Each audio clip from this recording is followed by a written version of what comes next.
Hello and welcome to PT and Nutrition Education's e-learning platform. Today we are continuing with Unit 2, Worksheet 2, and this is related to the client interview. So, as with any personal training journey, it's important that when we first meet our client that we get to know them, and one of the best ways, of course, to do this is through an interview process. During this interview, you can find out what makes them tick, their barriers, their goals, what motivates them. There are many things which, of course, you can obtain from this initial consultation. So it's a fantastic opportunity for you to practice this because this is something that you're going to repeat time and time again as a personal trainer. So for your level 2 fitness instructing qualification, you are expected to get a volunteer client and then interview them in regards to what their goals are, what their barriers are, what their motivations are. And again, this is great practice for you as a personal trainer as you move forward in your career.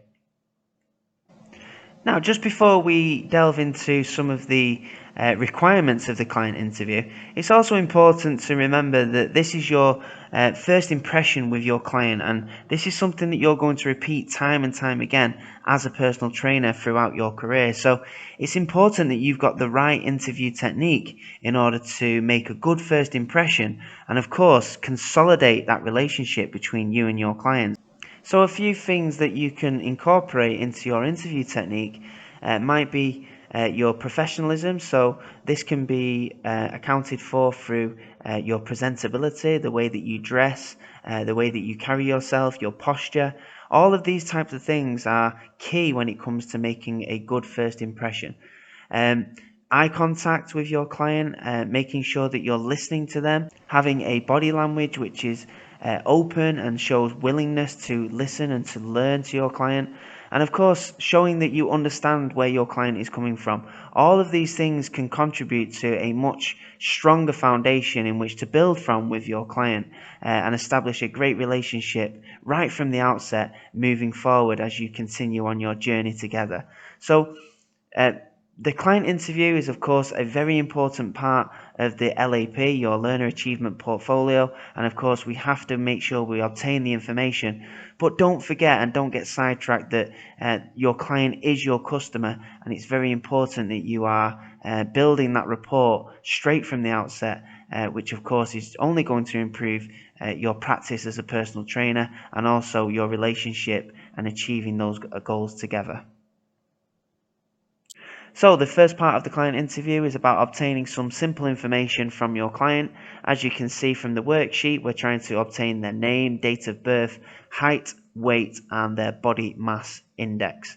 If we're doing this in a gym consultation room, then the equipment in order to obtain height and weight is pretty standard, and you should be able to use that with relative ease. Of course, when we're taking your client's height, we should ask them to take off their shoes, and the same with their weight, just to give more of a reliable data set. Then we can ask them to take off their shoes, and then of course if we're using that weight to gauge any progress throughout a program, then of course we've got a more reliable data set. When it comes to their body mass index, we take somebody's weight in kilograms and we divide that by their height in meters squared, and this gives us a BMI score. Now you can look on BMI calculators, you can type in somebody's height and weight and it will give you their BMI score, or you can work that out manually.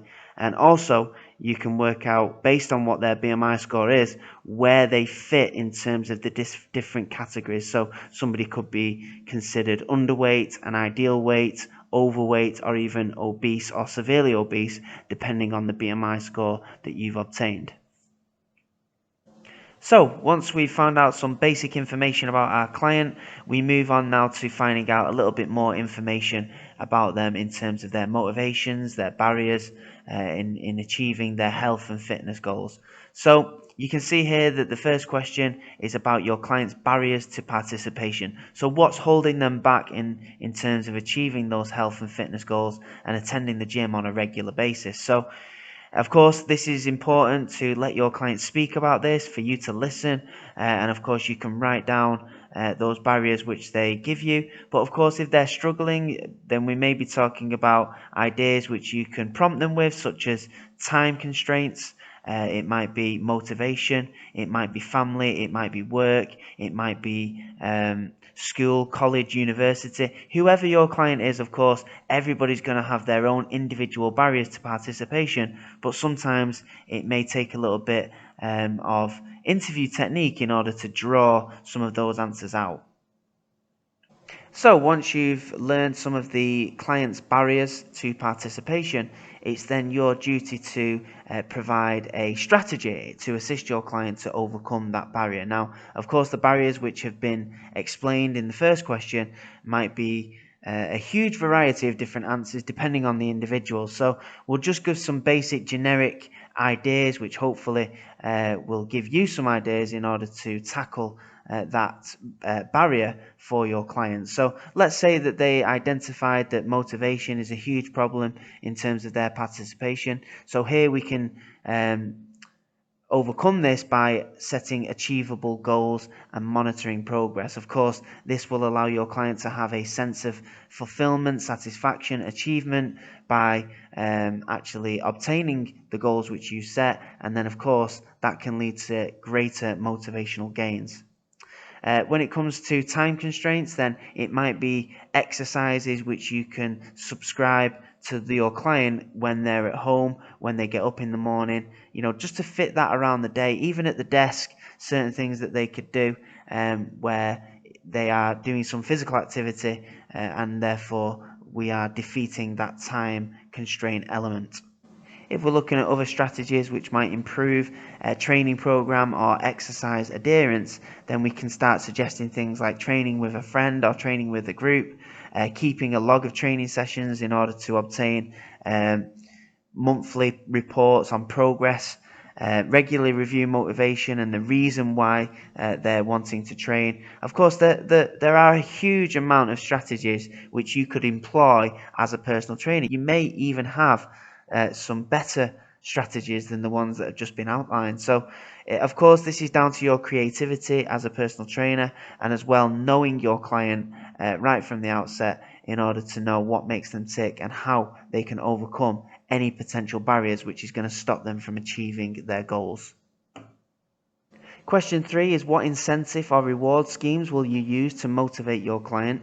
So it's important here that the incentives and reward schemes that you use do not hinder or inhibit your client's goals overall. So let's say, for example, that your client's goal was to lose 4 kilos of fat in the space of, let's say, 4 months. And then at the end of those 4 months, they've achieved their goal, and then you reward them with a McDonald's or a 12-inch pizza. This, of course, is only going to hinder their overall goal and may, in fact, actually set them back into negative habits when it comes to their dietary intake.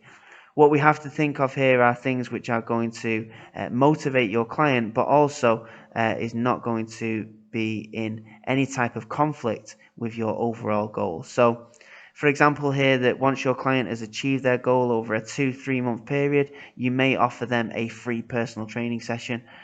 You may offer them a free personal training session which they've not done before. So for example, a spinning class, a boxercise class, a CrossFit inspired class, something like this, which is going to be new to them. They've not experienced it before, and of course this is going to motivate your client. It might be things like theme park tickets that they can go and enjoy on a social occasion with their friends or even with yourself to celebrate achieving their goals at the end of a hard 3-4 month training period. Something that is not going to be directly in conflict with their overall goals and their barriers to participation would be a fantastic incentive or reward scheme.